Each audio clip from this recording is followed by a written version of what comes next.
భారత రాజ్యాంగం పట్ల నిజమైన నమ్మకం మరియు విధేయత చూపుతానని మరియు నేను స్వీకరించబోతున్న పదవిని భారతదేశ సార్వభౌమత్వానికి ఐక్యతను లోబడి నమ్మకంగా నిర్వహించదని భగవంతుడి సాక్షిగా నా అంతరాత్మ సాక్షిగా ఆ అమ్మ తల్లి దుర్గమ్మత సాక్షిగా ప్రమాణం చేస్తున్నాను. చందారాజు 30వ వార్డు. నేను ములుగురు ప్రశాంత్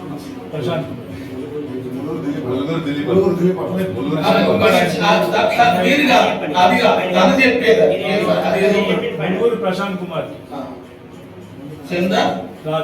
చంద్రరాజు గారు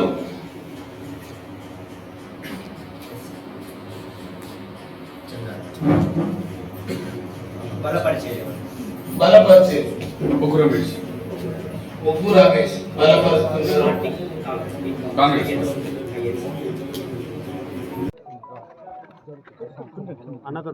కిందకే పెడతా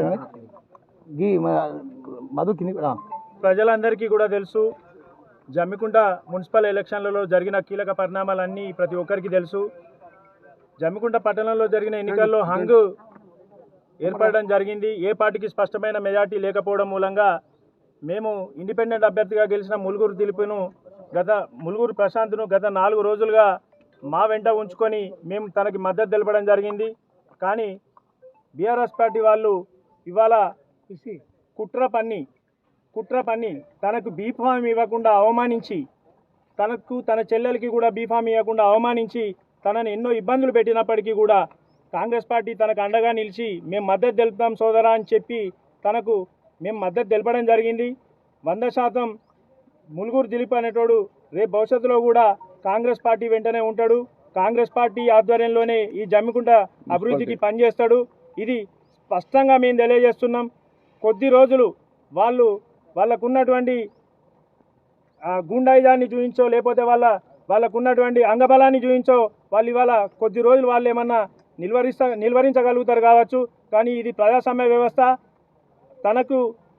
తనని టీఆర్ఎస్ పార్టీ కండువా వేసి ప్రమాణ స్వీకారం సభ్యునిగా చేయించిన వెంటనే మేము ఆర్ఓకి అబ్జెక్షన్ తెలిపి తన ఇండిపెండెంట్ అభ్యర్థి, మేము కాంగ్రెస్ పార్టీ నుంచి కూడా తననే ప్రపోజ్ చేస్తున్నాము, మేము తనకు సపోర్ట్ చేస్తున్నాము, నిన్నటి వరకు మా వెంట ఉన్నాడు దిలీప్ అని చెప్పి మేము ఆర్ఓతో కూడా నిబంధనల ప్రకారం మాట్లాడి తనకి ఇండిపెండెంట్ అభ్యర్థిగానే ఇవాళ ఈ మున్సిపల్ చైర్పర్సన్గా తనని ఎన్నుకోవడం జరిగింది. దయచేసి మీడియా మిత్రులు ఈ విషయాన్ని ప్రజలందరికీ కూడా తెలియజేయాలి. ప్రజలు కూడా స్పష్టంగా ఒకటే అర్థం చేసుకోవాలి. ప్రశాంత్ కుమార్ అనేవాడు 100% ఇండిపెండెంట్ అభ్యర్థిగా గెలవడం జరిగింది. ఇండిపెండెంట్గానే ఇవాళ మున్సిపల్ చైర్మన్గా 2 పార్టీల మద్దతుతో తను మున్సిపల్ చైర్మన్ కావడం జరిగింది. భవిష్యత్తులో తను ఎవరి వెంట నడవాలనే నిర్ణయం తీసుకునే అధికారం తనకు ఉంది. తాను స్పష్టమైన నిర్ణయం తీసుకొని అధికార పార్టీ వెంట వస్తాడనే నమ్మకం సంపూర్ణంగా మాకు ఉన్నది. కాబట్టే మేము అతనికి సపోర్ట్ చేయడం జరిగింది. ఈ సందర్భంగా మమ్మల్ని ప్రోత్సహించినటువంటి మా కాంగ్రెస్ నాయకత్వానికి, ప్రణవ్ బాబు గారికి, పొన్నం ప్రభాకర్ గారికి, దుద్దిల్ల శ్రీధర్ బాబు గారికి, ఇన్ఛార్జ్ మినిస్టర్ అయినటువంటి తుమ్మల నాగేశ్వరరావు గారికి కూడా మేము హృదయపూర్వక ధన్యవాదాలు తెలియజేస్తున్నాం.